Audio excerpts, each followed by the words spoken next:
So tell us what's going on with this. We understand rapper 50 Cent has been shopping this around. You know what? I think a lot of people thought that 50 was just trolling. And No, if it's hot, you know the day's hot. And talk to her. No. Is Diddy gonna go to jail? What do you think? I think he's in trouble. Can't wait. I can't wait for everybody to find out what's really been going on in the background. Everything that is about to happen this year is intentional, and it has been in the making for over 10 years now. But there's some sinister things happening under the surface, according to this lawsuit. Did you see that coming? What seemed long coming has finally happened. The feds have taken action and Diddy is under arrest. The news is spreading like a bushfire and viewers are hooked. Everyone wants to chip in their thoughts and 50 Cent is one of them. More and more unspoken truths are unfolding about Diddy as his biggest rival, 50 Cent, has also spilled evidence of Puff's freak-off footage. Puff was like, first he was amping him to get style. Then he was like, so when we gonna get the chance to kick it? Like, we could just hang out, nigga. We gotta kick it. This is Puff. Okay. He telling me we gotta kick it and shit. And he was like, why don't we go shopping or some shit? I mean, I pay for it. And I was like, what the f this nigga just say? For decades, the rap mogul has fought against litigations and somehow always found a clean way out. The case does not seem to be so easy this time. After Puff leaks footage of physically violating Cassie Ventura, it looks like the music producer has no more cards left to play in his pack. Parties thrown by Diddy have always been the center of all media attention. There are plenty of rumors, and the feds' raids provided a supporting argument for the circulating rumors. Moreover, with the tea being spilled by Diddy's co-workers and competitors like 50 Cent, Puff seems to have met a dead end. On Monday, September 16th, Puff was arrested by the officials at the New York City hotel. The Homeland Security investigations detained the artist due to mainly charges of inappropriate physical behavior and unethical practices. Do you have a bottle of lube at your home? How many? Seems like a weird question, doesn't it? Well, you wouldn't be so surprised after you hear the amount of bottles confiscated by the authorities from Diddy's home during the raid. Not one, not two, but allegedly over 1,000 bottles of baby oil and personal lubricant. Old pair of black shoes. When that 1,000 bottles of baby oil came out, I was like, Charlamagne. As per the officials, Puff would use lubricants during his freak-offs in which the rapper allegedly hit, kicked, threw objects at, and dragged victims at times by their hair. 50 Cent took a dig at this disclosure made by government officials, as he posted a picture on September 17th alongside Drew Barrymore. But what grabbed his viewers' attention was the double-meaning caption. The G-Unit mogul wrote, "Here I am keeping good company with at Drew Barrymore show, and I don't have 1,000 bottles of lube at the house." The authorities are calling instances of Diddy freak-offs, where he's indulged in inappropriate acts. Freak-offs were allegedly, per the indictment, elaborate and produced sex performances that Combs arranged, directed, masturbated during, and often electronically recorded. This also involved hiring workers for physical advantages. According to the indictment made by the government, Diddy would use force, threats of force, and coercion to make women participate in his shows. As per the charges made, the hip-hop artist would bait the women by offering a romantic relationship. However, once they were under his trap, he would supply them with drugs to keep the victims obedient and compliant. 50 Cent has also been quite involved in finding the hidden truths about his rival. Their conflict goes decades back. In 2006, Curtis aired a diss track against Puff, where he blamed the artist for being involved in the death of Notorious B.I.G. The lyrics went, "I guess this means I won't be invited to the white parties in the Hamptons," where he targeted the parties thrown by Puff. Cent has stated more about the mysterious parties thrown by Sean. "I've been very vocal about not going to Puffy parties and doing shit like that. I've been staying out of that shit for years. It's just an uncomfortable energy connected to it." This wasn't all. The music artist also disclosed to the viewers how Puff made weird offers to him. "He asked to take me shopping," 50 claimed. "I thought that was the weirdest shit in the world because that might be something that a man says to a woman. And I'm just like, nah, I'm not f***ing with this weird energy or weird shit." Coming off the way he was just moving, From that, I wasn't comfortable around him. According to Cent, Combs is nothing but a liar.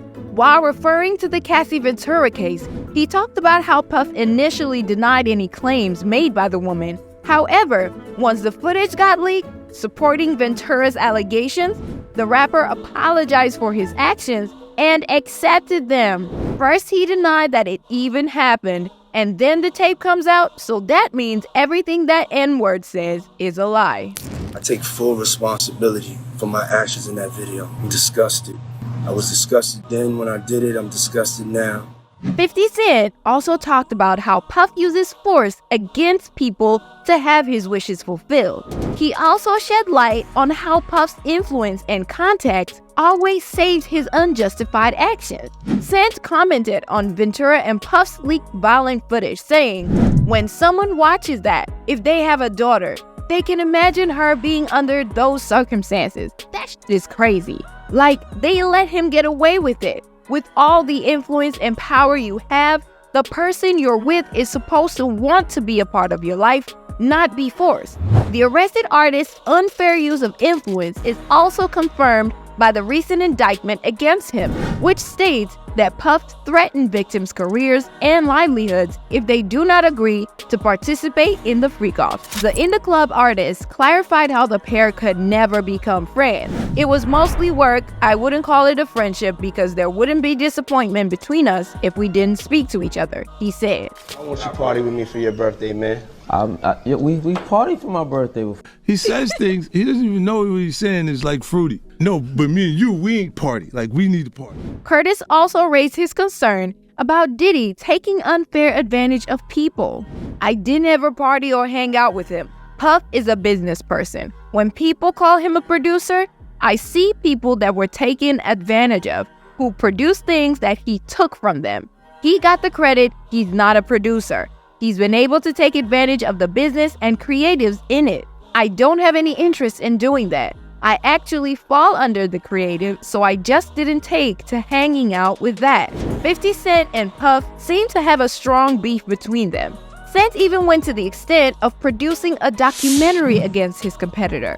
While confirming the production of the documentary, Cent's team reported, "I can confirm that the untitled Diddy documentary is in development through G-Unit Film and Television, with Curtis 50 Cent Jackson serving as executive producer. They also informed us that all the proceedings and gains from the release will be distributed amongst the physically violated people." More people have stepped forward to contribute to sending Puff to prison. Rodney Lil Rod Jones, Puff's ex-co-worker, also filed a lawsuit against him. People believe the lawsuit was Puff's breaking point, as it was after that we saw Diddy stumble in decades. The lawsuit disclosed terrifying secrets. According to the filing, Puff has installed cameras hidden from other people's eyes in his rooms. The filing read, "While living and traveling with Mr. Combs, Mr. Jones discovered that Mr. Combs had hidden cameras in every room of his home." Diddy will request certain works to be done and tell us don't go to sleep until it's done. And the truth is, we'll be up for days trying to accomplish that. I've tried to get my business straight with them on this album, but the truth is they're not playing fair. They hit me on below the belt on so many situations, just dealing with this. It's the contract that they give me and the offer that they gave me was just disgusting. The producer fee, pennies, and on top of that, these guys are trying to steal my publishing.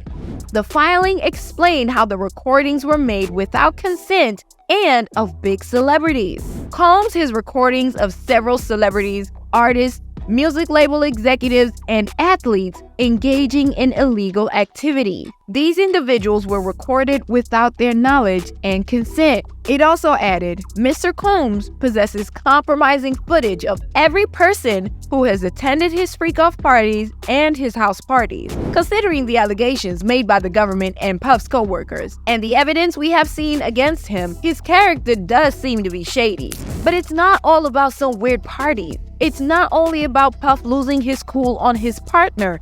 There seems to be a lot more to it.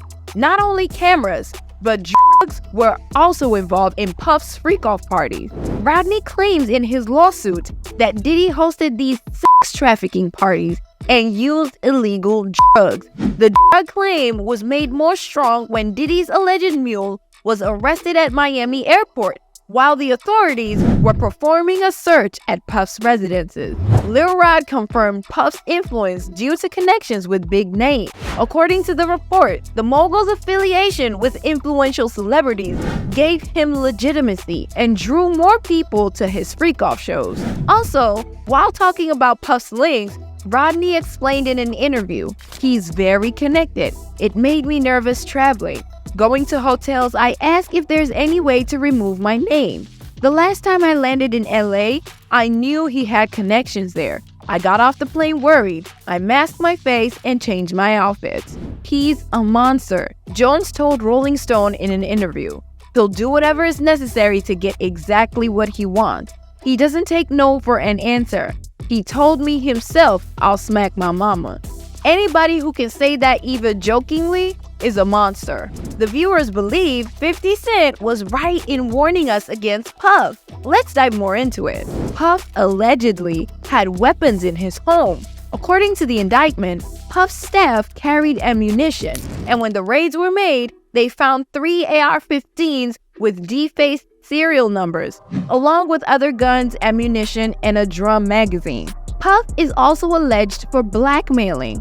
He is reported to have kept videos of the sensitive, embarrassing, and incriminating sessions so that he could use them as collateral to ensure the continued obedience and silence of the victim. Puff's legal counsel is up and willing to fight the case and somehow protect their client. His lawyer revealed how, according to their stance, the arrest was unjust, and still their client showed no resistance to being detained. "We are disappointed with the decision to pursue what we believe is an unjust prosecution of Mr. Combs by the U.S. Attorney's Office. He is an imperfect person, but is not a criminal." To his credit, Mr. Combs has been nothing but cooperative with this investigation, and he voluntarily relocated to New York last week in anticipation of these charges.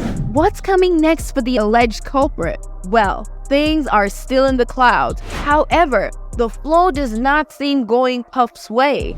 However, his legal counsel is confident and is trying all it can to win the case. Sean Combs has never evaded, avoided, eluded, or run from a challenge in his life, his lawyer's motion reads. He will not start now, as he has handled every hardship. He will meet this case head on. He will work hard to defend himself, and he will prevail. However, Diddy has accepted physically violating Cassie, and the leaked video footage also confirms it. Therefore, it's most likely that jail time is coming for the mighty Diddy. The viewers mostly felt relieved that the alleged oppressor was finally behind bars. However, they did not seem pleased with the delay the authorities made in coming up with this decision.